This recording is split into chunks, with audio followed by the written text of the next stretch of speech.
Welcome everybody to What is another it? exciting No! episode Don't do it! of multiplayer. Oh no! I'm one of your hosts. Hang on, I got Javier this. Ortiz, I got this. along with my co-host, No! Zach Matscanis. I'm not gonna do it. Say hi to the kids, Zach. No!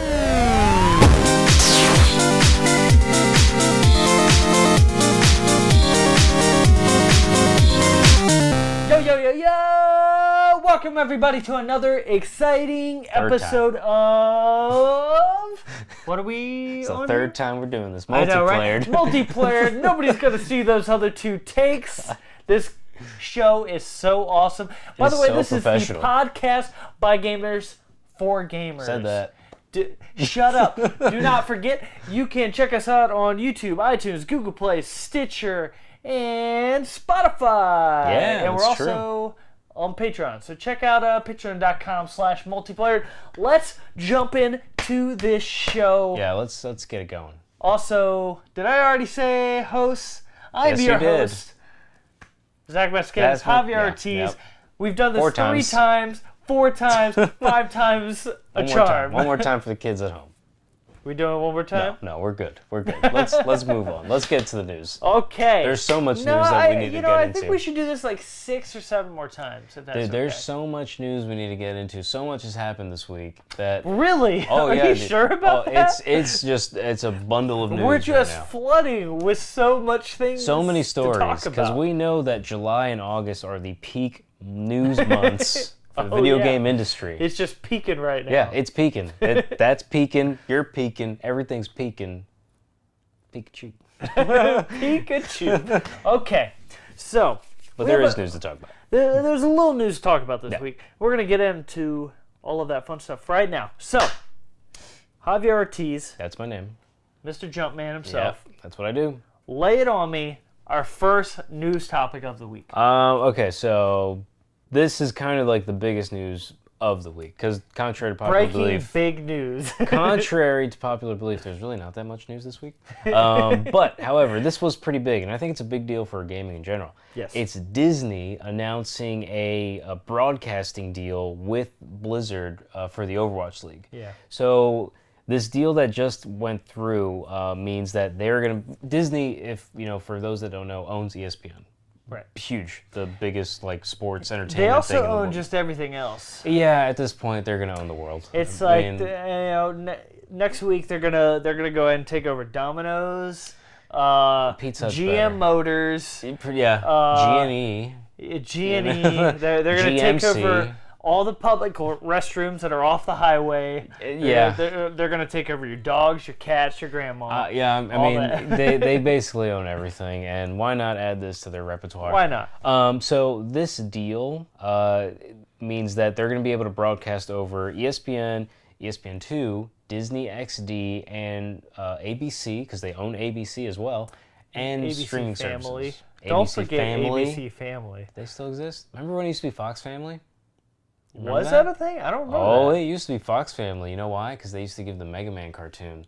Ooh. Weekday mornings at 7 a.m. Well, I remember Fox cartoons. I remember the Mega No, Man this cartoons. isn't like Fox Kids. This is Fox Family. I don't remember that. Oh, that was the thing. Oh. And Must then be it a changed weird to Philly ABC. thing. Yeah, It's like a no. weird, gross Philly. It was on thing. channel 32 in Philly. Gross. Because I always knew because channel 33 was Nickelodeon. So anyway, that really has nothing to do with this. But so Disney is acquiring broadcasting rights for the Overwatch League. It'll still be on Twitch and online streaming as well. But it's kind of huge that it's moving to a TV broadcast as well. Especially when you have a company like Disney who owns everything, and they don't make these types of investments lightly. Yeah, when you brought this this whole thing up to me, I started thinking about their last big kind of. I mean, not that this is necessarily an acquisition, but one of their last big things they did was they bought Star Wars, and it's why did they buy Star Wars for the astronomical amount of money that they did? Why wouldn't It they? was probably upwards of $1 billion trillion. Oh, I think it was something right in there, right? It's between $1 billion and $1 trillion, definitely. Yeah, it's something right in there.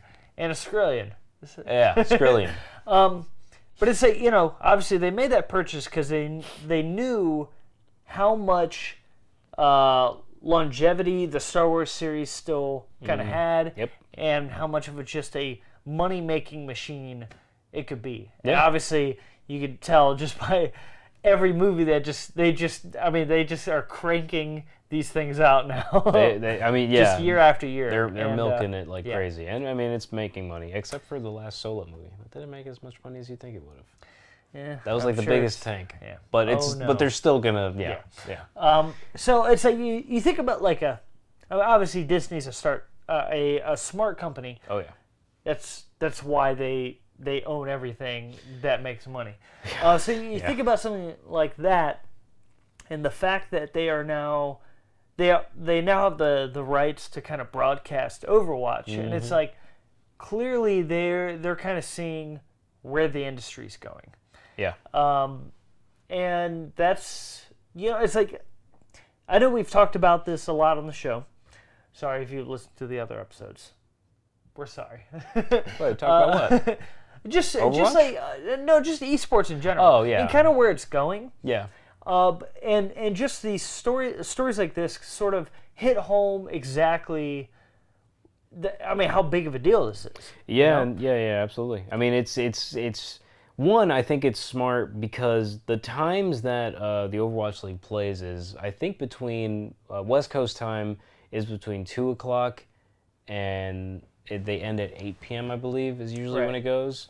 So East Coast time, you're getting all the kids after school, right? They're all gonna be watching it, and I think it's like Disney's old, like especially Disney XD. They've done things with like sports teams before and like athletes and stuff, and I think this is we're seeing a world that's trending toward playing video games competitively as a viable career option, and so isn't it kind of crazy? It's like these kids it is. that are like like these 18-year-old kids that are like making $50,000-$60,000 like minimum. Like that's like to play Overwatch. Yeah.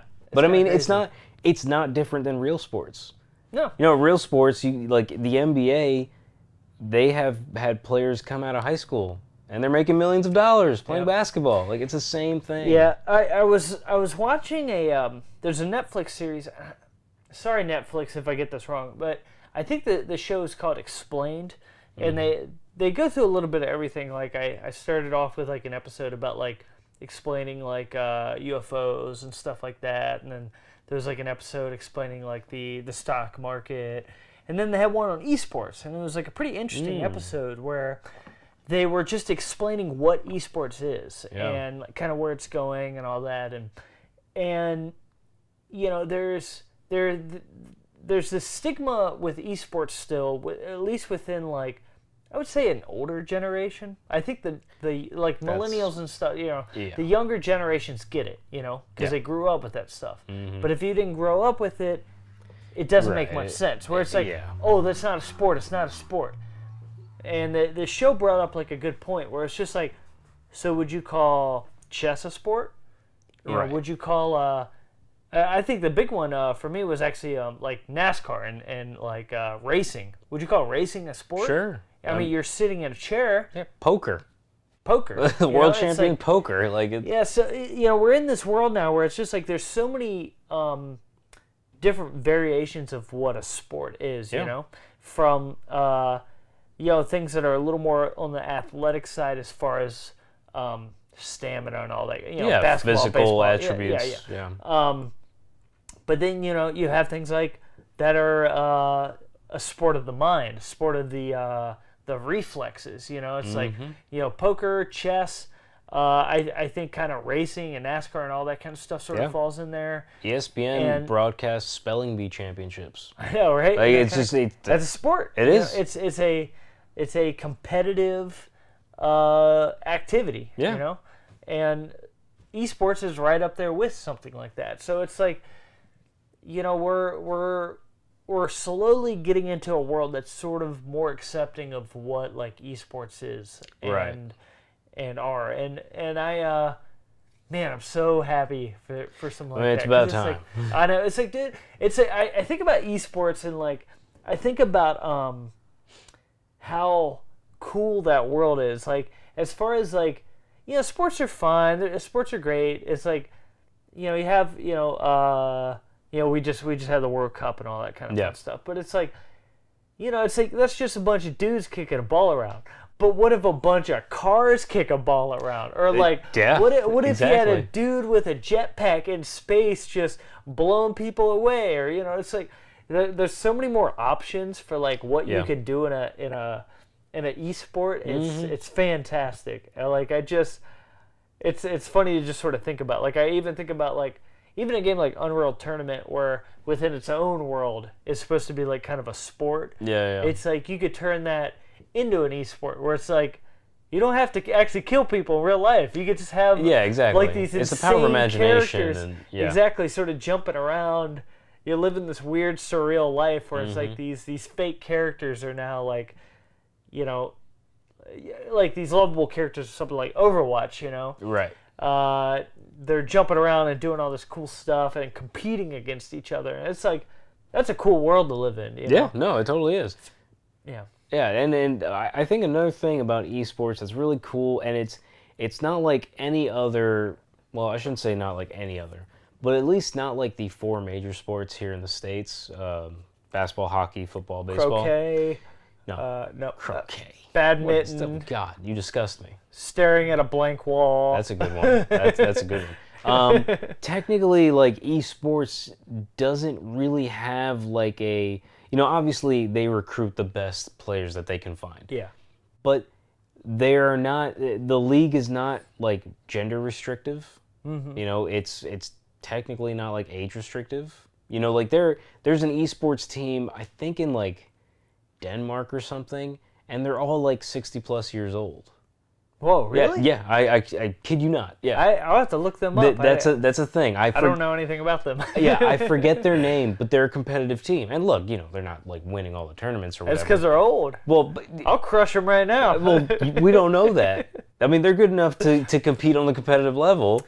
It's that Denmark healthcare. I mean, it might not be Denmark. But somewhere in this world, I promise you, there is a team. I just forget where they're from and what their team name is. But the point is, esports, and I don't know how the Overwatch League, how their recruiting process or the League of Legends League. But, there are tons of female gamers out there who are really good at these games. And, unlike Major League Baseball or the NFL or the NBA, it's not gender restrictive. Literally anything. Yeah, I mean, it's not gender restrictive at all. Like you can recruit young girls or young women who are really good at this game. Yeah, and I hope you see a lot of those teams. You do see just like they're all boys, a bunch of dudes. Yeah, it's still a boys' club. Unfortunately, it's still a man's world, and maybe that's still that old thought. Yeah, in like the coaches and stuff, and the people who run the league. Yeah, I feel like in the next 5 to 10 years, we'll see a lot more diversity within that. At least when it comes to like female gamers, it's like there's a decent amount of diversity as far as males. It's like that's true. You see a little bit of everything. That's true. I mean, the Overwatch League is filled with players from all over the world. You've got players from like the biggest places, of course, are like South Korea, China. But like you've got players from like France, Germany, Sweden, Canada, Mexico, Puerto Rico, which is technically America, but still like Puerto Rico, it's something you never hear of, like a game from there. But like they're from all over the world. I don't even know how they're playing that game with all those power outages they've had. In the last they had a story.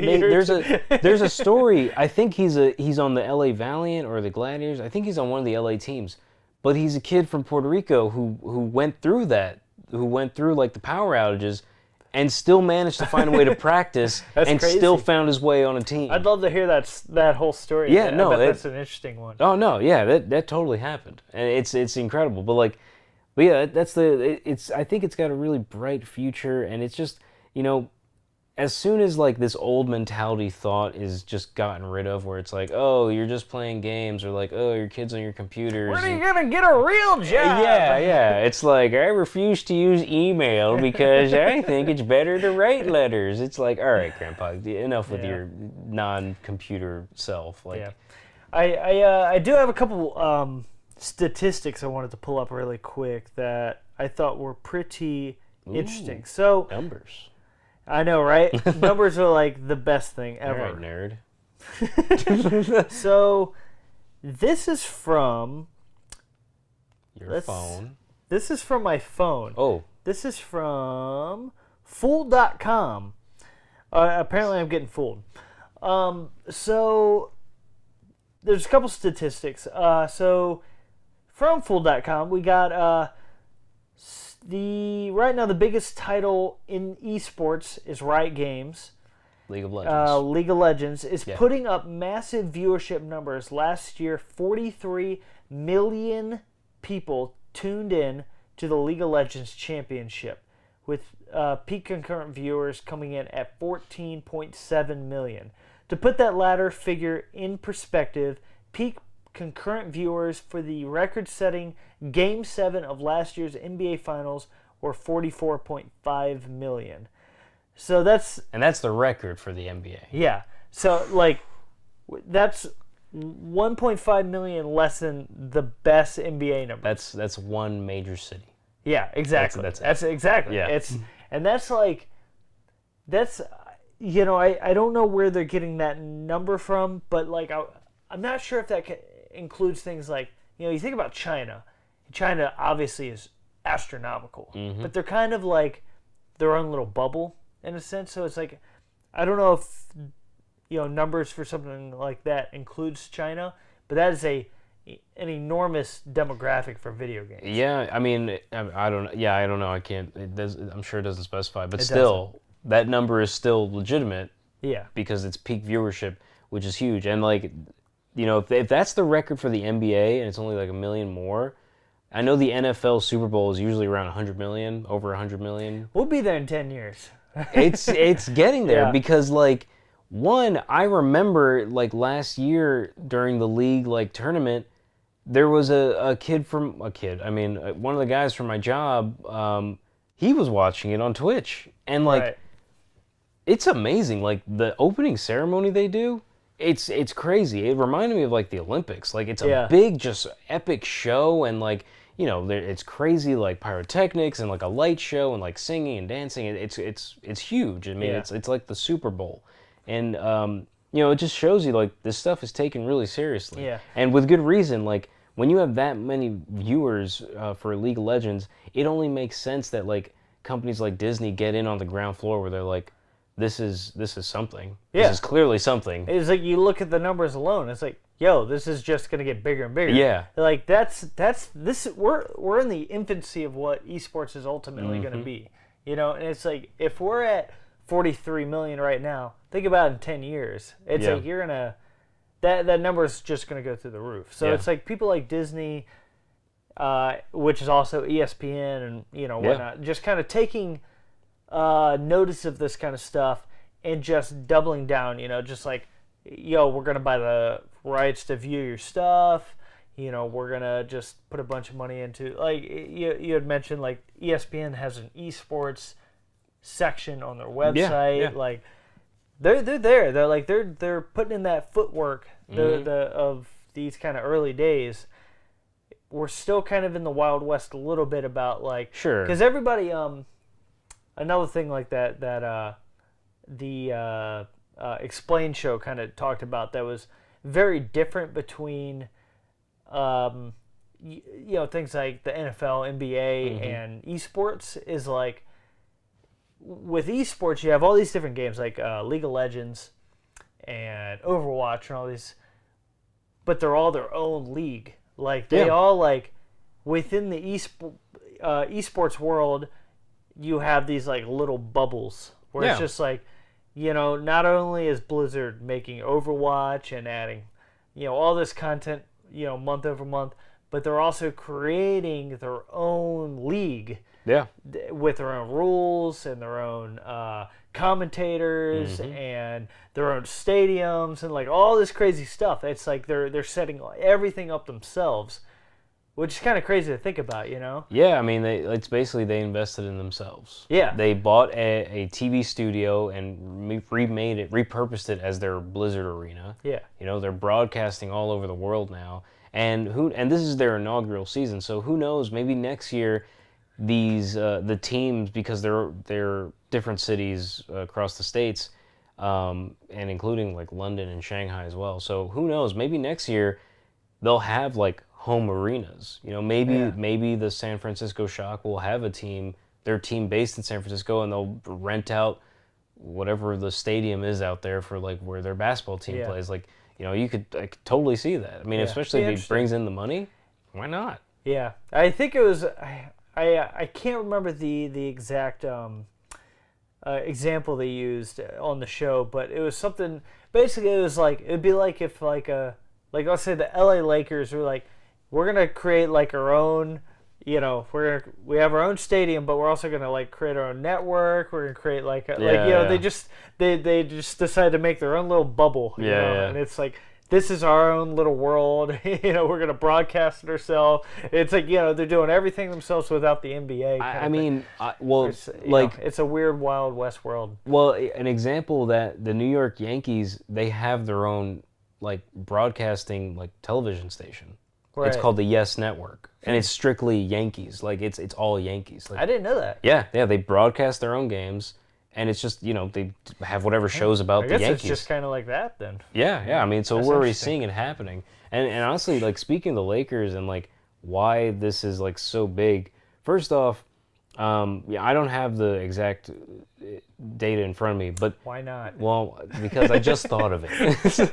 But why not? There are tons of retired like athletes who are investing into esports. Mm-hmm. Number one, teams are like football teams, baseball, basketball teams. Like they're investing in esports teams as well. And I remember this past E3, I like watching like ESPN stuff and like sports stuff.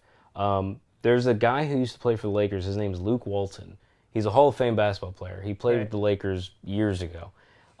He was on an ESPN show, and they put the clip up on YouTube, on ESPN's YouTube channel, where he was like talking about E3 and talking about like the Overwatch League and esports. And he was saying, he's like, this is huge, and it's so much fun watching all these kids, like, because, you know, he's an old man. He's like watching all these kids get together from all over the world, and it's like a big just melting pot of like different cultures are all interacting with each other all over these fun, bright, cool video games. He's like, it's such a bright future we have ahead of us. And it's like, that's coming from an old man. You know, let's be honest, like the antagonist of the esports is old people. It's true. Like I guess that's true. You know, they like, that's not real sports because you're not throwing a ball and you're not doing your push-ups. Like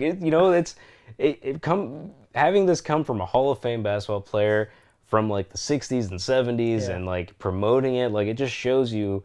Like, it legitimizes this, you know? Yeah. And not that, we're not saying that, like, it needs legitimizing, like, you know. It does. Well, you know, like, you go through life, you don't need people's approval, like, you do you. Oh, I do. Well, you're... Approve me.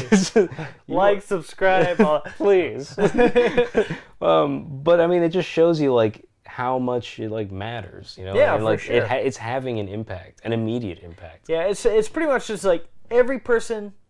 with literally any type of like importance in this world whatsoever, that's like esports. Yeah, it's like that person, he said esports. Yeah, exactly. And just one little more like tick. Yeah, on the and it just shows you like it's profitable. It's making business sense. So you know if people like, you know, ex-athletes who are multi-millionaires, you know, like all these ex-athletes and sports franchises that are worth millions and millions of dollars, if they're investing in this, Disney's investing it. It just shows you it's like, all right, clearly there's something here that's important, that people care about, and that seemingly has a pretty bright future. Yeah. So, one thing I will say, like, I would love to see a league for Fortnite. Like, I don't think that's a thing yet. Not that maybe I should do a little more research, but I haven't seen too much on something like that yet. Yeah. They're obviously all over the place. There's big streamers, all that kind of fun stuff, but like some of these like Fortnite players are just absolutely insane to see. Sure. And I just started playing through like so season 5 just came out for Fortnite, and I've been playing it, and like, man, that game's in such a good spot now. Yeah. It's like every season I kind of had some complaints about things, Mostly the shotguns. I Mostly know. the Fortnite. You've talked about that many Epic times. Games, the shotguns. The shotguns are in a good spot. All the weapons feel real good now. That's good. Like, movement feels good. The map is really cool. Like, I'm really digging this new season. Yeah. And I know it's something you haven't really picked up and played yet. I but haven't. I respect it, but I haven't. It hasn't called me in the way it's called other people. It's a good little junk food game. Yeah. I've been really digging season 5. Nice. Something like, not too much to talk about there. It's just something I just kind of want to mention. Sure. It's like I'm liking it. Yeah. Dude, the dual pistols. The John Wick. For the win. Yeah. Dude, John Wick. Like I think Epic Games just heard my hopes and dreams and prayers, and they were like, you know what, Zach, his favorite guns are pistols and Tommy guns. Let's put those in the game. And now I got my dual pistols and I got my Tommy gun, and I'm so freaking happy. I think they just got done watching The Matrix and John Wick, and there's like, Keanu's pretty awesome with those dual pistols. I was playing with a buddy the other day in duos, so it's like teams of 2, and I was still 100 people. Yeah, but it's teams of 2. Sure. And my buddy died like almost instantly because he's a jabroni. Garbage. And I won that match with dual pistols. Nice. I just rolled through the 2 dudes mowed down my buddy, and then they both came at me. I was like, you just did mowing them some down. slow motion jumping and shooting at the same time. That's Nice. a jump win. Nice. That's awesome. Dual pistols for the win. All right, fair Tommy enough. gun as a great backup. Do you get dual shotguns? No, and thank God. I just can imagine. get that nonsense. I remember every shotgun. Get out of here. I remember back in the day in the Modern Warfare 2 era, when that was a big thing, the online play, where it was dual akimbo shotguns. Jesus. I remember seeing highlights of it, and I was like, this makes no sense. First off, you're carrying 2 shotguns, which already is very impractical. Yeah. Secondly, you're shooting them, and I think they're they're 2-shot, and so the reload is literally it's just the dude spinning them, and they get reloaded. How does that work? How does that work? It makes no sense. It's like you're Arnold in Terminator 2 when he's on the motorcycle. It's also it's also one of my favorite things. So the time splitters. I think it was 3, where pretty much any gun you picked up, you could have dual versions of. Yeah. So it's just let me just have dual, shotguns, grenade launchers, Tommy guns. Yeah. Dual Tommy guns is my favorite in that game, but. Just dual sniper rifles. It's just no nonsense. sense. It's just love that game. Yeah. Just it's like in Wolfenstein too, dual. Oh yeah, it's just. But reloading in that one's kind of funny. You're just he kind of just ducks under the screen and pulls them back. He up. just he reloads his guns with American freedom. Freedom. With freedom. With freedom. With the power of just, liberty, freedom, and justice. Yep, just Lady Liberty and Uncle Sam. They just fucking. They just stock his guns. That's the name of each gun. It's Uncle Sam and Lady Liberty. Oh man. Okay, so what else we got today? All right, so you played a new game. I did play a new game, and I want to talk about this because it is fantastic. So, a game that just came out on Switch, released on Friday, July 13th, or no, the 12th. Something in there. One of those days. Octopath Traveler. Mm-hmm. Squaresoft's new Nintendo. Square Enix, but it feels like Squaresoft. Square Enix. Man, it feels like Squaresoft. Yeah. Square Enix's new JRPG, Nintendo Switch exclusive. Very good game. It's a 16-bit HD 2D art style. It's open world. It's a classic JRPG. A classic in the sense of a old school JRPG. Right. Secret of Mana, Chrono Trigger, stuff like that. And just a beautiful looking game. The style, we've talked about it before when we played the demo, but it's like that pop art, or no, not pop art. Like a pop-up book. Pop-up book, that's what I'm looking for. / dollhouse kind Yeah. Where it's you're moving, but it's on a still background, but there's slight movement with maybe leaves moving, or you could see wind. It's absolutely gorgeous. One of my favorite things, it's very subtle. The lighting in that game, I think, is beautiful, because there are on the screen you have like different shades in your perspective, and it's really just it gives a great look. But one of my favorite things about this game is the combat. I think it is such an improvement over classic turn-based style combat. With one, you've got this aspect of the enemy has a shield that you can break, and if you break it, they get stunned, and it kind of like skips their next turn, and it goes back to you. Is that called the break system, or do I just call it that? I'm going to say you just call it. But let's patent that term right now, the brake system. Yeah. I feel like... Because it sounds like you're talking about a car. It feels like I heard that somewhere and I started saying it, but I might have just made it up. I mean, I've never heard of it before. So let's patent that right now. All right. The brake system. So it's got the brake system, where it literally says break on the screen when you shatter their defense. But yeah, like you can shatter their defense, it says break, and then they get stunned, and you can attack them again. But what's cool is like this game, in the sense that Octopath means 8. You get to choose between 8 characters to start the game. Now, I'm not one to tell you how to play the game. I'm not going to tell you which characters are best, but there's clearly a number one, and it is the hunter named Hanit. I'm not really sure how to say her name. Hamlet, maybe. She's a woman though, so Hanit. But it's an interesting name. But like, I was looking at all the different characters, when I first started, and I saw her ability. It's just so much better than everybody else's. Like, it's clearly she's number one. First off, she's got the capture ability, or talent. I think it's called talent in the game. Essentially, you can fight enemies, and you can recruit them onto your team. You can capture them. Right. It's like Pokemon. It's Pokemon. She's a Pokemon trainer. Basically, like, if you weaken them, it increases your chances of capturing them. So it's just like Pokemon. And then you throw your Pokemon ball at them. Pretty much. Or it's your Octopath ball. It's your Octopath ball. The Octopath ball looks like a shining ray of light, like a net light, and it just kind of pulls them in. It looks like 2 Pokeballs put together. It makes an 8. Times 8. Yeah. But yeah, like, it's like I saw that talent. And, like, it's so much better than anybody else. It's like, why would I use anybody else? I can capture enemies, use them for my own bidding, just like Pokemon. And I've already got a beast, they're called beasts in the game, the monsters. I already have a beast companion. Like, she starts out with this really cool, like, snow leopard that can... So can you pick between, like, snow or fire... Or like leaf? No, no. But there is an ultimate decision you have to make, the toughest decision, which is instead of 1 out of 3, it's 1 out of 8. But yeah, so she already starts out with her snow leopard, and it's already cool because like it's an extra weapon you basically have. But since she's a hunter, she's an archer, so she's really good with the bow and arrow, which is another plus because flying enemies are clearly weak, and I think she's the only archer out of all of them. Like everybody else seems like swordsmen, axe wielders, or something like that, or like magic.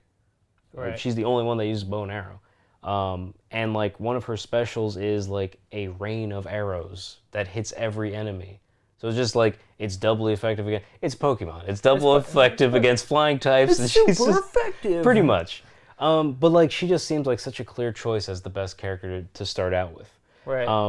But anyway, besides just that, playing through the game, one of like my favorite thing about this game, and in games like you talk about a lot the music. I honestly, this is one of the best sounding games I've like in terms of a score. It's a pretty sounding game, that's for sure. The score in this game, it is. Honestly, it's already one of my favorite scores of all time. Yeah. It is legitimately a beautiful score. I want to bring up the composer's name just to properly give a shout out. Give some props. Yeah. So the composer is Yasunori Nishiki, and I maybe butchered that name. But you probably did, but it's okay. And I can't tell. Still give him props. Yeah, because honestly, that music, it is absolutely gorgeous, and different areas reflect different music, and like Hanit's is a very like classical kind of Renaissance-y fair kind of medieval kind of music, where she even talks like that. She says, "Thou must prepareth thee for the battle of triumph," like that kind of talk. But she's the only character that talks like that, or at least the only one I've seen so far that talks like that from her village. But the music reflects that kind of that style, that Right. Renaissance-y, medieval kind of style. Do you know anything else he's done? Did you look that up by chance? No, I don't even know if that's a man, to be honest. I couldn't tell you. It could just be a dog. It's some Japanese It's a person. Shiba. It could be a Shiba. It could That'd be just be a hilarious. Shiba with a little conductor wand in his tail and his little curly tail. Let me look it up, because that's a good question to see if this person has done anything else. Yeah. Because honestly, like, and I try not to use that like best soundtrack of all time, but honestly, it is Yeah, it is damn sounds good. good. It is a Like- great sounding game. Yeah, I mean, while you're looking that up, I just like from the time I've spent with it, like there's so many good things in that game. Like, from the soundtrack to I thought outside of like maybe some NPCs here and there, like the voice acting is just really good. Yeah, I've enjoyed the voice acting. Which is for a game like that, I'm surprised how good it actually is. Yeah, yeah. And then, just from the gameplay to the visuals, like, I mean, just everything about that game is just so freaking good. I mean, it's it's gorgeous to look at. It's amazing to listen to, and the gameplay, the combat is just great. Yeah. Like it's honestly the brake system. And that brake system. I'm looking them up now, and like I can't find anything else except this score, and their website is also Japanese. So, but one other thing I really like about that game is, it is challenging, but it's not like daunting. Yeah. Challenging where, as soon as the game started, and I noticed this in the demo as well, the enemies have way more health than I thought they would. Like, Right. a lot more health. And maybe somewhere down the line in that game you can get an ability where you can read how much HP they have. But, like, I played that game last night, and there were battles that literally took me, like, 10 minutes. Right. And it wasn't even against the boss. It was just against Just a horde of enemies. And I'll do damage. I'll get over 1,000 in damage points done, and there will be monsters that are still alive. And I'm like, Yeah.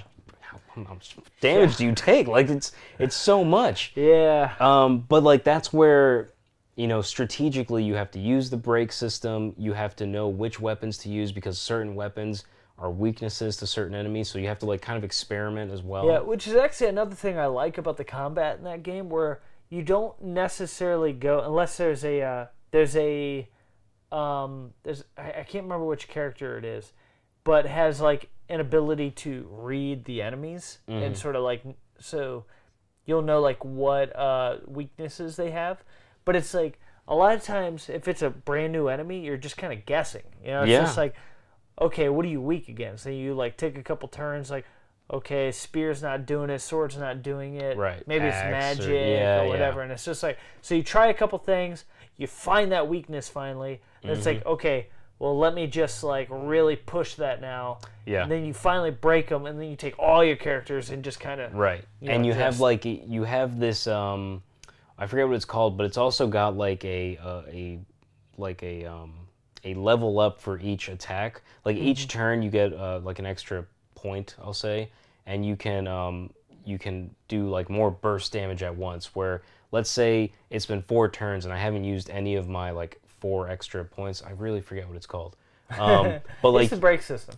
yeah, you get 4 breaks. But what's it's cool because you can go up to like level 4 in your attack and do 4 times the amount of damage and attack them like 4 extra times. So it's a really cool like upgrade system throughout combat as well. But like, one of the funniest things is I just recruited because throughout the story, like, you pick your main character, and then you can find the other characters that you can recruit onto your team. Right. So I found one yesterday, and she's like a mage. And the mages, they use staffs because they're wizards and stuff. Yeah.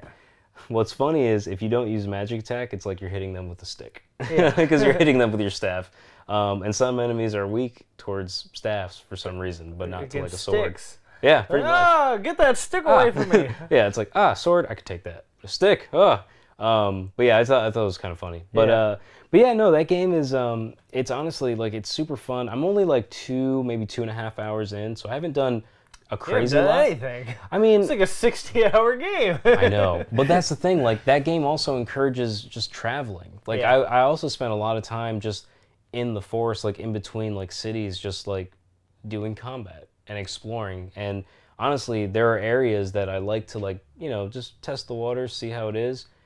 And like I'll die like just instantly, like it just I've heard crazy. there's some really tough spots in that game. There are like it gets crazy intense, but it's also like if you stay on track with where you're supposed to be, it's just challenging enough where it's like you can lose and be like, all right, I know I can beat it, and I know how I can, but it's not daunting enough where you're like, this is ridiculous. Like there's no way I can win. But yeah, it's fantastic. I highly recommend it. It's a great game. A Switch classic if there ever was one.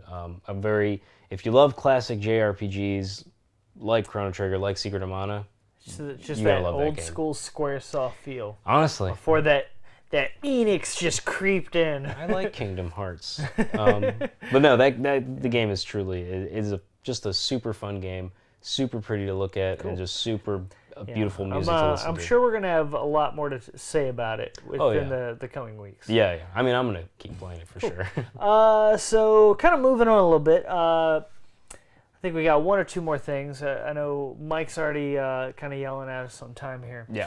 But I wanted to mention my backlog this week. Oh yeah. You know, we're in these summer months, and it's like, I want to kind of catch up on some things. So I started Doom, and Doom's a game. Doom for the latest Doom. Yes. Okay. Not the original. Not the original Doom. If I had not played that game, I should just quit just what I'm doing right now. Yeah. So I started playing the PS4 Doom, and you know, it's one of those things I have legit had this game for probably 2 years. It's just been like I bought it almost brand new. I think it'd probably been out maybe a year when I got it. Yeah. And there was just a sweet sale on it. I was like, oh, I'm going to pick this up. I picked it up. And then you just threw it in your closet. And I just, it's just been sitting there right next to Witcher 3 collecting dust. Oh, no respect. Just disrespectful. It's just one of those games I never got around. And Persona 5 too. I have that. Oh my god. It's just sitting there. I never played that one either, to be honest. It's just like, I don't have time for these games. But anyway, so I was like, I'm just feeling like a real just meaty shooter right now. So I popped in Doom. I'm a few hours in, and I'm liking it. It's just not Wolfenstein. Well, this also came out before Wolfenstein. It's true. So, or at least Wolfenstein 2. I can't remember if it came out before the original Wolf. I should have looked that up. I think it did. I can look it up real quick. Yeah. So look it up for me real quick if you don't mind. So just to kind of, I had the same problem with Rage 2, where I played the demo at E3, and I had this weird feeling where it's like, I had this feeling like I would like this game more if I had not played the two Wolfenstein games. Especially like Wolfenstein 2 feels so good.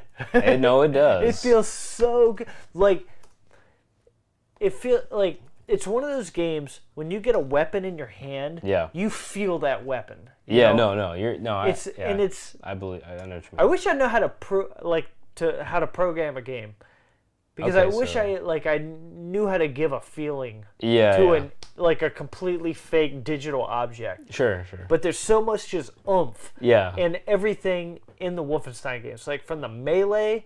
Especially in like 2, you take like the axe and the hatchet. Yeah, exactly. You're just bashing people in the face, to the shotguns that you have, to just like the crazy machine guns. Like everything just has so much weight behind it. Yeah.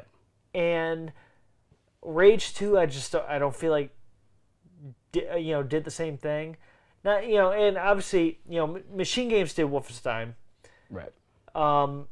It did Doom, and they're doing part of Rage 2 as well. Yeah. Avalanche doing like the driving and open world part of Rage. But it's like it did Doom, and it's because it's all under the Bethesda umbrella. I think I just compare them. Sure. And it's just like, man, it makes sense. It's just not Wolfenstein. And just to be clear, Wolfenstein New Order did come out before Doom. New Order before Doom. Yes. but not the new Colossus. No. Wolfenstein 2 came out after Doom.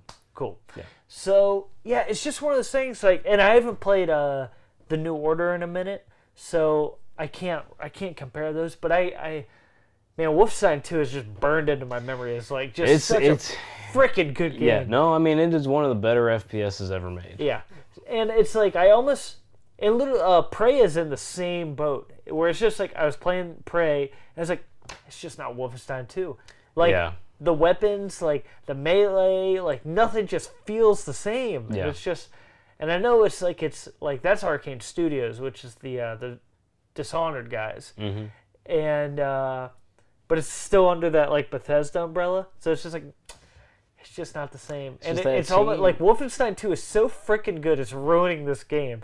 I feel like if I had played this game before, it would be a great game. But right now, it's like, and the other thing that's kind of bugging me is, one thing that bothers me in a lot of games, especially, it's mostly in like FPSs, silent protagonists, man. Oh, really? I mean, Link's a silent protagonist. Yeah, it's just one of those things. Like, and I understand it's Doom guy. He's just angry. Guy. You know, you just Doom guy. Yeah, you damn just right. run around, you punch hell demons. That's right. You're Doom guy. That's all you need. But when I think about how in Wolfenstein, at one point in time, it was the same thing. Mm-hmm. You just had this dude killing Nazis.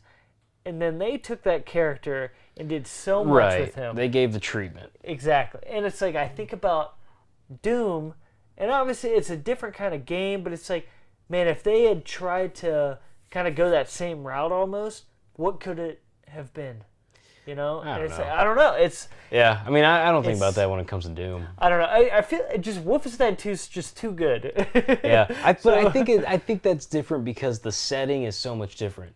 Like, you're dealing with Nazi Germany and, like, you know, like... versus hell demons. Yeah, you know, I mean, one is, like, but trying aren't they really the same thing? They are, but at the same time, one is trying to create liberty and freedom across the world and gather people together to break the tyranny of the Nazi regime. But I think about, like in this new Doom game, they talk about a lot of, like, human sacrifice and how they basically were like stealing resources from hell to support, like, you know, the human cause essentially.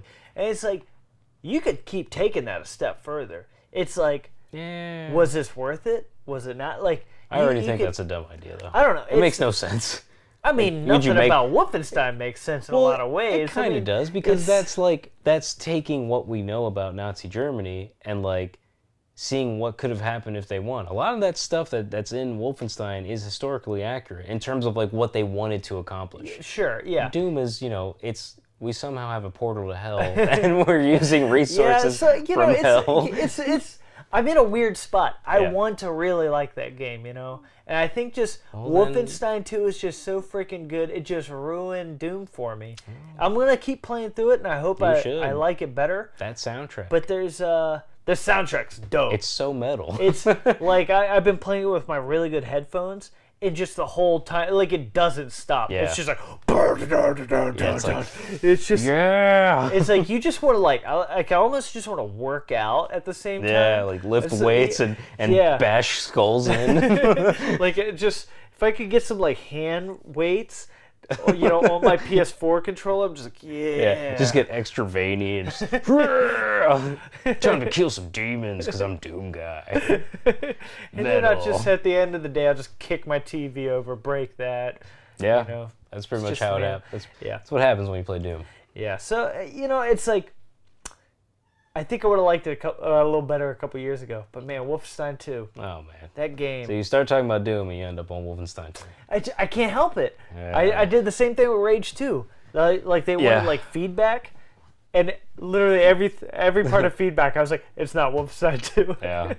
I mean, so, I enjoyed Doom. Yeah. I played it before the new Wolfenstein games, but I thoroughly enjoyed it, mainly because that soundtrack. Yeah. But, it, you know, for what it was trying to do, I think it's doing a good job. Oh, yeah. So I will say that. It's smooth. It's definitely smooth. That it is. It's a very smooth game. Though it's just like, there's no like sprint feature. You're just like constantly going. You're always in 1,000 sprint mode. You're That's the in thing. it's such an arcade shooter. It's Oh crazy. yeah. But yeah, so that's sort of my take for my backlog this week. It's not Wolfenstein 2. It's not Wolfenstein 2. Who would have thunk it? All right. Okay, let's wrap this up. Give us some video game historia for the week. Yeah. So this is a like you said, video game historia. Now I've got one. I think I stumped you last week, didn't I? You did, because I Was that Kirby 64? no, it was Ape Escape. Oh, it was Ape Escape. It was Ape Escape 2. Oh, yeah, that's right. Ape Escape 2. Yeah. Kirby 64 was. Wait, so I stumped you two weeks in a row. Yeah, I'm just not good at this game. Oh boy, it's gonna be 3 weeks in a row now. I know it for sure. I'm by my lonesome over here. It's just Being bad. Throw me some softballs. It's like I can't. Well, it's hard to throw softballs at this time of the year Yeah, very true. because there's really like nothing. Okay, so give me some right. bottom of the barrel nonsense. All right, so let's take you back 2 years ago. Ooh. 2016. 2016. July 2016. This is So nothing's going on. nothing's really going on. This is post July 4th, 2016. So take you back to I don't know what was going on in 2016.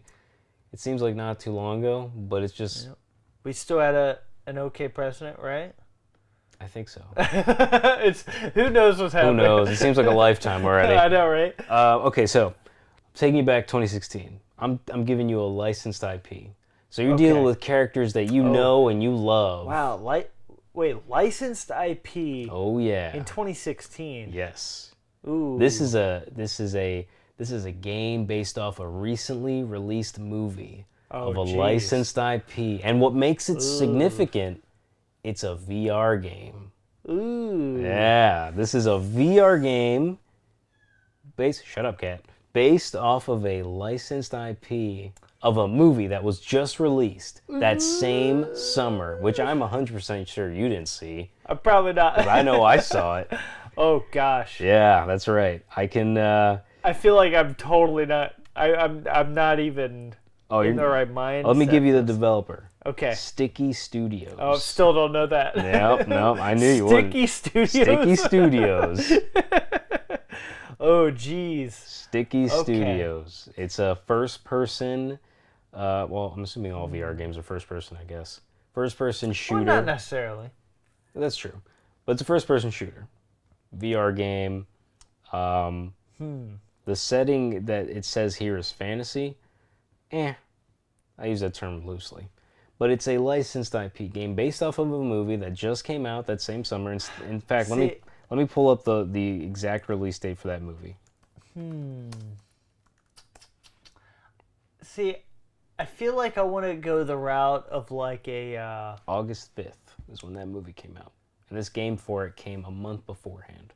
Well, Wow, it 3 came weeks. out before the movie, too. So it's a game that was like promoting it. Right? Gotcha. So this isn't a Okay. you know.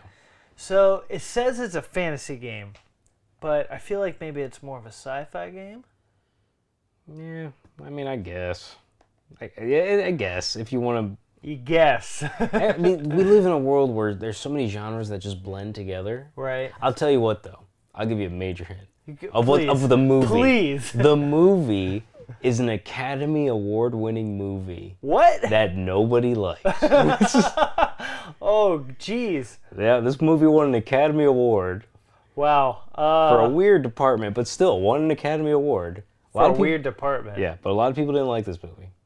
But there was a VR promotional game that was actually pretty enjoyable. See, if it's a weird, I feel like it's probably like an art department award or something like that. No, not art. I mean, no, not art department. But I will say Like this production design or something like that. this game was actually kind of fun. I played it on a. Oh yeah. Yeah, I played it on a VR headset. On the Oculus, or what's the one that you put your phone in, and it becomes a? Is that Oculus? Where you put like your Samsung phone in, or you know? Well, that's the. I think it's just the Galaxy VR or something. Whatever it was. It was one of those kind of things where you could download the game on your phone, but you need the VR headset to actually play it. And it played really well. I'm not gonna lie. Like I thought it was pretty fun. I wasted a good 45 minutes on it before I realized. I feel like it was probably something like Jurassic Park. It seems around that time, I'm going to go with Jurassic Park VR. I'm going to lock that answer in. Dude, that is 3 weeks in a row that you're wrong. It's not Jurassic Park. No. Licensed IP, Suicide Squad, the VR game. Oh God, that's got to be awful. I'm not gonna lie. It was pretty enjoyable. Suicide Squad Special Ops VR, developed by Sticky Studios in conjunction with Warner Brothers Interactive, obviously. What do you do in that game? So it is. You play as you can play as 3 characters. You play as Deadshot, El Diablo, and Harley Quinn. And Deadshot, obviously, you have your gun and you're shooting. Yeah. You're just shooting the enemies in that movie, whatever they're called. You're killing them because they're all just. It's like hordes. They're coming at you. Harley Quinn uses her pistol. Deadshot uses his So is it just a horde mode game? Pretty much. Huh. And El Diablo shoots fire. And I'm not gonna lie, it's actually kind of fun. You know, for a VR game. I never even knew that was a game. Oh yeah, dude. Yeah, this was a like promotional game done by Warner Brothers to help promote the Suicide Squad movie. Huh. It is, you know, I honestly I can show you some screenshots. Yeah. It's way more fun than it should have been, to be honest. Like it honestly was way Harley Quinn also uses a baseball bat. Right. You swing at people. But it was much more fun than it should have been. Yeah, well, I mean, I think it's just kind of horde mode games. It's like, it's hard to like not have a fun horde mode game. Yeah, but like making it in VR, and honestly, like it was kind of special for me just because, you know, I'm a big DC Comics fan, so it felt kind of cool to do that. But honestly, aside from that, like this could have been just generic soldier man shooting alien people. Right. But it probably was at some point, and then they just reskinned it. Some skins on there. But it was honestly really fun. Like I played it at a friend of mine's house because he had like a VR set for his Galaxy. Yeah. And it was really good. I really enjoyed it. Like you know, nothing You learn something new every day. Because I sure as heck didn't know about that game. Because I am bad at this game. Yes, you are. You don't know squat about video games. Jesus. Why am I here? I don't know. Get out. Just get out of my home. Yeah, you know, I think it was a decent little episode. You know, it wasn't too much in the news, but I think we really brought it home. By. I think the best part was this one. I'm bringing up games people never heard of. I know, right? I mean, that's kind of the point of video game history. Yeah. You know? If you have a like a VR headset for your Samsung or whatever, I would recommend downloading that. Is that free or? I don't know. I don't know if it's free or not. I can. God, I would hope so. Yeah. I mean, at this point, it should be. But it's really fun. It's honestly like it's a fun little game. You really don't need to spend more than like 20 minutes on it, but those 20 minutes, I'm sure you'll enjoy. Like it's not bad at all. At least a little bit. Yeah, I think so. Look, it's got. Pretty decent ratings. Yeah, 64% gave it 5 stars. Yeah. I mean, that's not bad. All right. You know, it's people seem to enjoy it. It's free. It is a free game. Nice. So you're not wasting any time. Check it out. It's a free VR game for your Samsung Galaxy or whatever VR headsets you have. So just plug something into your eyeballs and see if you can download that game. In the meantime, though, also some other things you can plug in to your eyeballs. To your eyeballs, your ear balls, your face balls, whatever dirty. balls you got. Be sure to check us out on YouTube, iTunes, Google Play, Stitcher, Spotify, and Patreon.com/multiplayer. I got you. Thank you. You're welcome. Yeah, we're kind of all over the place. So like, subscribe, all that kind of fun stuff. You know, if you're really liking what we do, throw us $1 or $2 a month over at patreon.com/multiplayer, where you can get bonus episodes every other Friday, and then every other Friday, and but you know, if you hate us or whatever, you know, you hate Suicide Squad, no big deal, whatever. You know, those two things do not. They could. They don't comply with each other. You're like, I hate Suicide Squad, so I must hate multiplayer. That doesn't make sense. I mean, you never know. They suggested that game. It sucked. That game is that movie is an Academy Award-winning movie. All right. Gross. It is. There must have been nothing good that year. No. Star Trek came out that year, and a lot of people thought it won for best costume design, I think. And a lot of people were really upset that Star Trek didn't win, because Star Trek looked really good. Yeah. But Suicide Squad won. Academy Award-winning film. Jesus. Just saying. Well, anyways, but yeah, you know, check us out on all that fun stuff. Like I said, like, subscribe, share with your friends, your grandma, your dog, your cat, your Suicide Squad friends, whatever. Me. Also, be sure to follow us all over the place. All over the place. We are at Go Multiplayer on I was about to say iTunes, Google Play, all that fun stuff, but no, we were over on Instagram and Twitter, and I need to start doing something with our Facebook and all that fun stuff. It'll get there. Yeah. But until then, Twitter, Instagram. The cool kids don't use you Facebook. can, I know, right? You can follow me personally at Zach Matzkin, ZACKMATZGANIS. I'm gonna add some of that Fortnite stuff. I saved that. Dual pistol win? Yeah. Nice. I just crushed it that round by myself. Nice. Just a bunch of duos just going to town. It was a I'm good wicking time. it all over the place. Where can we find you? I'm at Jumpman_Ortiz on both Instagram and Twitter. And check out my latest Instagram post was a delicious burger that I made. Whew. That was a good looking picture too, and it was a better tasting burger. Was that the burgers that I had down there? Yeah. Yeah? Yeah, I made one. It was, cooked some fried onions on there. Ooh, I actually, you know what? I have a picture of a good burger I made too.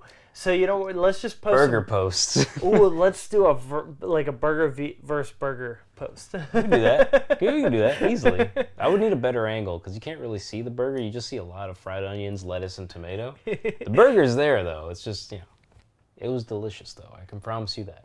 I don't know. We'll see what the fans say. We'll see. I'd like to give a big old burger shout out to our boy DJ CUTMAN as well for them sweet chiptune music. I did this last week too, where it's just like music. You can't talk. Why am I here? I don't know. Video games. I don't know English. You get all the questions wrong. You can't talk. You don't know how to start a show. Get out. You know what? I'm just gonna go back to Wolfenstein. Bye, guys. 2. I love you. I love you. Big old shout out to him, and that's kind of our show. Bye. So keep on grinding. Bye. We will see you Bye. at Bye. the respawn Bye. later. Bye. I love you. Bye.